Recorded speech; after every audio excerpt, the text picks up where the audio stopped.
Dear students, आज हम discuss करेंगे प्रोबेबिलिटी डिस्ट्रीब्यूशन के हवाले से और बड़ा आसान सा क्वेश्चन होगा। ठीक है, आपने फोकस करना है। चैप्टर नंबर 2 का बहुत ही इंपॉर्टेंट क्वेश्चन है। इस तरह का क्वेश्चन पेपर में बार बार आता रहता है। अ bag contain 4 red balls and 6 black balls. हमारे पास एक बैग है, उस बैग के अंदर 4 जो ना रेड बॉल्स हैं और 6 ब्लैक बॉल्स हैं। आई सैम्पल ऑफ 4 बॉल्स, एक सैंपल लेना है, उसमें से 4 बॉल्स जो ना हमने सेलेक्ट करनी है। ठीक है, 4 balls is selected from the bag, bag में से हमने सेलेक्ट करनी है विदाउट रिप्लेसमेंट। याद रखना है विदाउट रिप्लेसमेंट, इंपॉर्टेंट पॉइंट है, विदाउट रिप्लेसमेंट है। Let x be the number of red balls.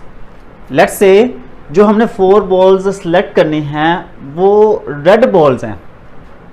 ठीक है, एक्स जो ना वो रिप्रेजेंट कर रहा है रेड बॉल्स को। एक्स जिसकी हमने प्रोबेबिलिटी फाइंड आउट करनी है वो रेड बॉल्स की है, तो रेड बॉल्स को रिप्रेजेंट कर रहा है। Find the probability distribution of x. X की प्रोबेबिलिटी डिस्ट्रीब्यूशन हमने फाइंड आउट करनी है।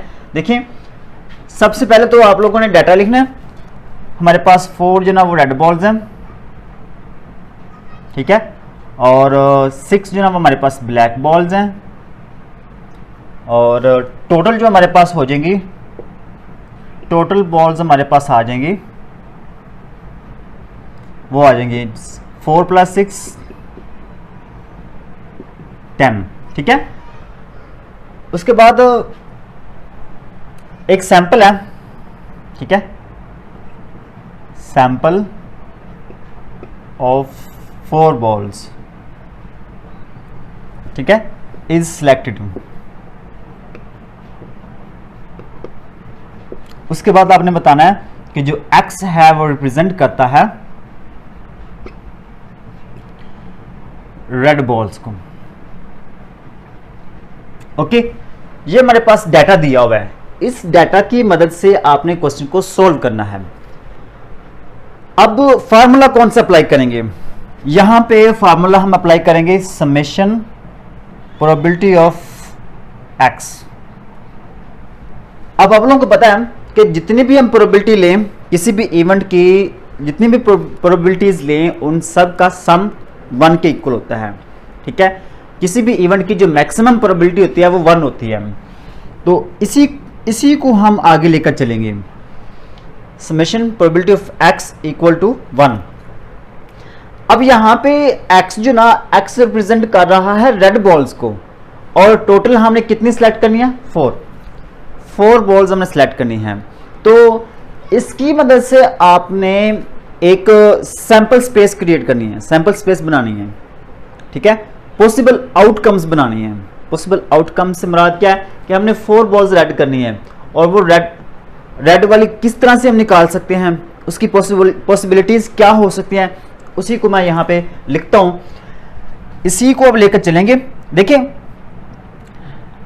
पहले हमारे पास हो सकता है कि रेड बॉल एक भी ना आए जब हम 4 बॉल्स सेलेक्ट करते हैं, क्योंकि हमने 4 बॉल सेलेक्ट करनी है। तो पहली दफा जब हम निकालेंगे हो सकता है कि रेड एक भी ना हो। x = 0, इसका मतलब क्या है? क्योंकि x रिप्रेजेंट कर रहा है रेड बॉल्स को, इसका मतलब ये होगा कि अगर x = 0 है तो उसका मतलब ये होगा कि रेड बॉल एक भी नहीं है। ठीक है, जो चारों की चारों होंगी वो कौन सी होंगी? वो ब्लैक होंगी। ओके, फिर उसके बाद हमने इस ऐड करना है प्रोबेबिलिटी x = 1। ठीक है, इसका मतलब क्या हुआ कि एक रेड बॉल होगी, इन चारों में से एक रेड बॉल होगी, बाकी 3 वो ब्लैक होंगी। ऐसी पॉसिबिलिटी है। ठीक है, पॉसिबल जो आउटकम्स होती हैं उसको हम सैंपल स्पेस कहते हैं। तो उसके बाद हो सकता है कि x = 2 हो, 2 रेड बॉल हो, 2 ब्लैक हो। ऐसा भी हो सकता है कि 3 रेड बॉल्स हो और 1 ब्लैक हो, और ऐसा भी हो सकता है कि चारों की चारों रेड बॉल्स हो। ये पॉसिबिलिटी है, ये पॉसिबल सैंपल स्पेस है। ठीक है, क्योंकि हमने 4 बॉल सेलेक्ट करनी है, तो आपने इसके लिए सैंपल स्पेस बनाना है। x = 0 से स्टार्ट करना है, x = 0 से स्टार्ट करना है, और जितनी बॉल्स हमने सेलेक्ट करनी है वहां तक आपने लेकर जाना है। x इक्वल टू 0 से स्टार्ट करना है और वहां पे 4 बॉल सेलेक्ट किया तो यहाँ पे x इक्वल टू 4 लिखेंगे। अगर हमने वहां पे 2 बॉल सेलेक्ट किया तो आप यहां तक लिखेंगे, अगर 3 किया तो फिर यहां तक करेंगे। ठीक है, उम्मीद करता हूं कि इसकी समझ आ गई होगी। अब मैं यहां पे प्रोबेबिलिटी x इक्वल टू 0 इसको लिखता हूं, सोल्व करते हैं। प्रोबेबिलिटी x इक्वल टू 0 इसका मतलब क्या है? इसका मतलब यह है कि जो हमारे पास रेड बॉल है वो 0 है। ठीक है, मैं यहां पे लिखता हूं 0 रेड बॉल, और बाकी जो इसका मतलब क्या होगा, जो 4 है वो ब्लैक है। हमने 4 बॉल सेलेक्ट करनी है जिसमें रेड तो है ही नहीं। x इक्वल टू 0 का मतलब क्या, रेड है ही नहीं, तो वो चारों की चारों कौन सी होंगी, वो चारों ब्लैक बॉल्स होंगी। ठीक है, अब इसको यूज करते हुए आप लोगों ने फार्मूला अप्लाई करना है। देखिए यहां पे एक और चीज भी याद रखनी है, जो रेड बॉल्स हैं वो टोटल यहां पे कितनी है, टोटल हमारे पास रेड 4 है। ठीक है, तो यहां पे मैं लिखता हूं टोटल हमारे पास रेड बॉल जो ना वो 4 है और 6 जो ना वो हमारे पास ब्लैक है।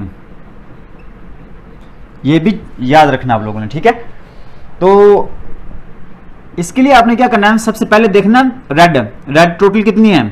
रेड की टोटल बॉल्स 4 है, यहां पे C लिखना है, और हमने सेलेक्ट कितनी की है, 0। उसके बाद आपने मल्टीप्लाई करना है। ब्लैक टोटल बॉल्स कितनी है, 6 है, और हमने सेलेक्ट कितनी की है, 4 डिवाइडेड बाय।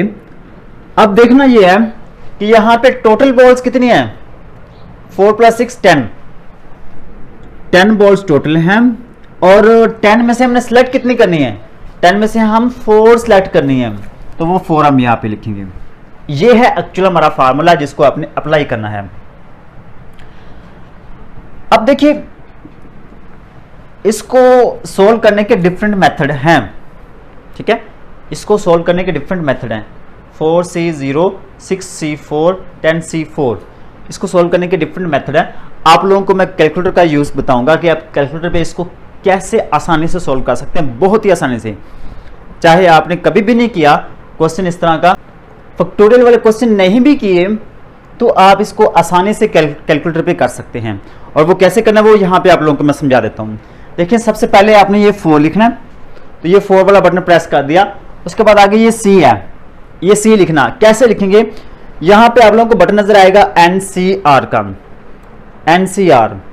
आपको ये कहीं पे भी नजर आ जाए, कैलकुलेटर के कहीं किसी भी हिस्से पे मौजूद होगा, क्योंकि कैलकुलेटर कई तरह के हैं, तो हो सकता है आपका कहीं और हो। तो ये NCR वाला बटन, अगर बटन के ऊपर दिया हुआ है ना, लिखा हुआ ऊपर लिखा हुआ है NCR, जैसा कि यहाँ ब्लैक कलर में लिखा हुआ है, तो फिर तो आप ये डायरेक्ट बटन दबाएंगे। लेकिन अगर बटन के ऊपर जैसे यहाँ पे रेड कलर, यहाँ पे NCR लिखा हो, तो फिर आप शिफ्ट वाला बटन दबाएंगे। ठीक है, शिफ्ट वाला बटन दबाएंगे। लेकिन यहाँ पे NCR बटन के ऊपर लिखा हुआ है ब्लैक कलर में, तो यहाँ पे NCR वाला बटन प्रेस करेंगे तो ये C लिखा हुआ आएगा। फिर उसके बाद आगे 0 लिखा होगा, तो आप यहाँ पे 0 का बटन प्रेस करेंगे। तो ये मैं आप लोगों को दिखा देता हूँ। अब इसी को आपने क्या करना, इक्वल का साइन प्रेस करना है, तो ये हमारा आंसर आ गया 1। ठीक है, तो यहाँ पे आप लिखेंगे 1 मल्टीप्लाई, बिल्कुल ऐसे ही। अब हम क्या करेंगे, 6 प्रेस करेंगे, 6 के बाद फिर वो NCR वाला बटन प्रेस करेंगे, फिर आगे 4 है, 4 प्रेस करेंगे और आंसर चेक करेंगे। आंसर हमारा कितना आएगा, 15। तो यहाँ पे आप लिखेंगे 15। ऐसे ही यहाँ पे इसको भी आपने लिख लेना है। ठीक है, 10 है, और इसके बाद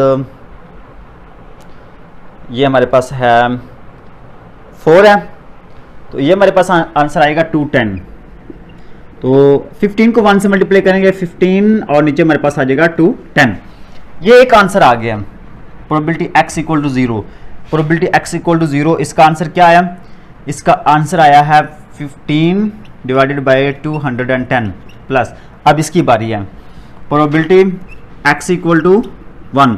इसका मतलब क्या है, इसका मतलब ये है कि जो हमारे पास रेड बॉल है वो 1 है, बाकी 3 बच गई हैं, वो 3 जो ना वो ब्लैक होंगी। ओके। अब इसके अलावा हमें यह भी पता है कि रेड बॉल टोटल कितनी है, 4 है, ब्लैक टोटल कितनी है, 6 है। तो यहाँ पे आप फार्मूला यही वाला अप्लाई करेंगे, लेकिन यहाँ पे डिफरेंट होगा थोड़ा सा। 4 टोटल बॉल जो है वो रेड कलर 4 है, एक सिलेक्ट की है तो यहाँ पे आप 1 लिखेंगे, मल्टीप्लाई। उसके बाद आपने ब्लैक देखनी है, ब्लैक टोटल कितनी है, 6 है, और इसमें से एक हमने सेलेक्ट कर लिया, बाकी 3 रह जाएगी, वो 3 यहाँ पे आ जाएंगी। नीचे आ जाएगा टोटल हमारे पास बॉल्स 10 है, उसमें से हमने 4 सेलेक्ट करनी है, तो इसका आंसर क्या आएगा, 4C1। तो यहाँ पे आप लिखेंगे 4, NCR वाला बटन प्रेस करेंगे और 1, तो ये आंसर आएगा हमारे पास 4, मल्टीप्लाई। अब इसको सॉल्व करेंगे, 6, NCR वाला बटन प्रेस करेंगे और 3 इक्वल का साइन, तो ये 20 आ जाएगा, डिवाइडेड बाय, इसका आंसर हमने ऊपर निकाल लिया है 10C4 का आंसर हमारे पास 210 है, वो यहाँ पे आप लिख लेंगे। तो इसको आप मल्टीप्लाई करें, 4 को 20 से मल्टीप्लाई किया 80 आ जाएगा, और ये नीचे आ जाएगा 210, तो ये हमारे पास दूसरा आंसर भी आ गया 80 डिवाइडेड बाय 210। अब इसकी बारी है x इक्वल टू 2 की, तो वो भी मैं यहाँ पे निकालता हूँ, ठीक है। इस तरीके से आप नीचे निकालते जाएंगे।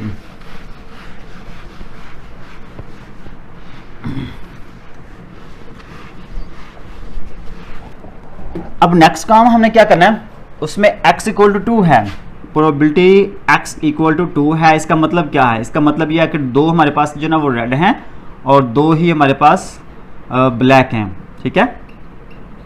अब इसमें देखें, सबसे पहले टोटल रेड बॉल कितनी है, 4 होती हैं, और हमने सेलेक्ट कितने की हैं, 2 की हैं। यहाँ पे ब्लैक टोटल बॉल्स कितनी हैं, 6 हैं, और सेलेक्ट कितने की हैं, 2। नीचे हमारे पास वही आएगा 10C4।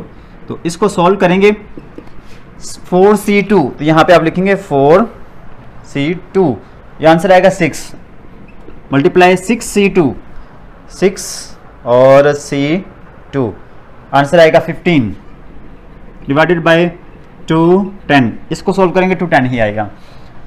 अब इनको मल्टीप्लाई करें, 15 को 6 से मल्टीप्लाई किया तो 90 आ जाएगा, ठीक है, 90 आ गया हमारे पास, और नीचे हमारे पास 210 आ जाएगा। तो यहाँ पे हम ऐड करेंगे 90 ओवर 210 प्लस, अब इसकी बारी है x equal to 3, probability x equal to 3, ठीक है। यहाँ पे क्या होगा, यहाँ पे 3 जो ना वो हमारे पास रेड बॉल्स होंगी और 1 हमारे पास ब्लैक होगी, ठीक है। हमें पता है रेड बॉल टोटल कितनी है, टोटल रेड बॉल 4 हैं और 3 हमने सेलेक्ट की है। यहाँ पे ब्लैक टोटल कितनी है, 6 हैं, 1 सेलेक्ट की है, और नीचे हमारे पास वही आएगा। अब 4C3, इसको आप यहाँ पे लिखेंगे 4C3, आंसर आएगा 4 मल्टीप्लाई 6C1, यहाँ पे आप लिखेंगे 6 और C1, आंसर आएगा 6 डिवाइडेड बाय 210, ठीक है। अब 4 को 6 से मल्टीप्लाई किया तो ये हमारे पास आंसर आएगा 24 divided by 210।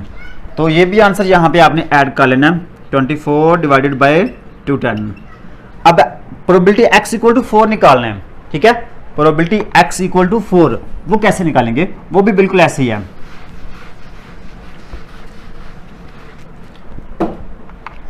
Probability x equal to 4 है, तो x इक्वल टू 4 का मतलब क्या है, जो रेड बॉल्स हैं वो हमारे पास 4 सेलेक्ट होंगी, जो ब्लैक होंगी वो कितनी होंगी, वो 0 होंगी, क्योंकि हमने टोटल निकालनी 4 है, तो वो 4 की 4 रेड हैं। अब यहाँ पे आपने क्या करना है, टोटल बॉल्स रेड की 4 हैं और सेलेक्ट हमने कितनी की हैं, 4। टोटल ब्लैक बॉल्स कितनी हैं, 6, और हमने सेलेक्ट कितनी की हैं, 0, डिवाइडेड बाय टोटल 10 है और 4 हमने सेलेक्ट की हैं, ठीक है। 4C4, इसका आंसर आपने चेक करना है, 4C4 आंसर 1 आएगा, मल्टीप्लाई, इसको भी आपने चेक करना है, 6C0, इसका आंसर भी 1 आएगा, और नीचे आ जाएगा 210। 1 को 1 से मल्टीप्लाई किया 1, और नीचे आ जाएगा 210, यहाँ पे आप लिखेंगे 1 ओवर 210। अब इन सबको ऐड करें, इन सबको ऐड करें, 210 नीचे है, इन सबको ऐड कर लें, 15 प्लस 80 प्लस 90 प्लस 24 प्लस 1, इन तीनों सभी को ऊपर वाली जो वैल्यूज हैं ऐड कर लें, ठीक है। हमारे पास 15 है, 80 है, ठीक है, और 90 है, 24 है और 1 है, ठीक है। तो ये 210 आएगा, 210 ऊपर आ जाएगा और 210 ही नीचे है, तो ये कैंसिल हो जाएगा। आंसर हमारे पास क्या आएगा? आंसर हमारे पास आ जाएगा 1, और यही हमने प्रूव करना था, ठीक है। उम्मीद करता हूं कि आप लोगों को समझ आई होगी क्वेश्चन की। अगर क्वेश्चन की समझ आई तो वीडियो को लाइक जरूर करना, चैनल पर नहीं हो तो चैनल को सब्सक्राइब कर दें। मिलते हैं नेक्स्ट वीडियो में, तब तक के लिए अल्लाह हाफिज़।